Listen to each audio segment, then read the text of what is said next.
दोस्तों राधे राधे, जय श्री कृष्णा। दोस्तों आज हम आप लोगों के लिए एक कौसानी माता का गीत लेकर आए हैं। आप लोग वीडियो को लास्ट तक देखिए और कमेंट करके हमें बताइएगा कि यह गीत आपको कैसी लगी। अवसानी माई हो नित्य दर्शन के अइबे, अवसानी माई हो नित्य दर्शन के अइबे, अपने निकेश मैया झाड़ू बनइबे, अपने निकेश मैया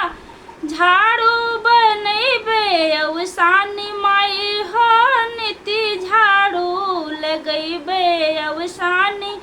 माई हो नित्य झाड़ू लगइबे, अवसानी माई हो नित्य दर्शन के अइबे,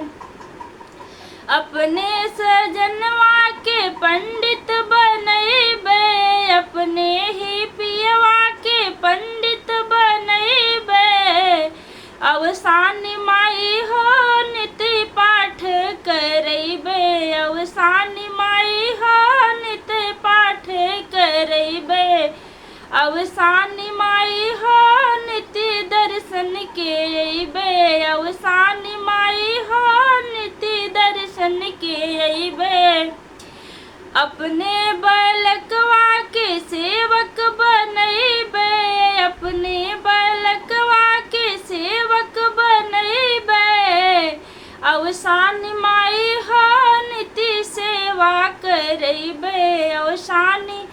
माई हो नित्य सेवा करइबे, अवसानी माई हो नित्य दर्शन के अइबे।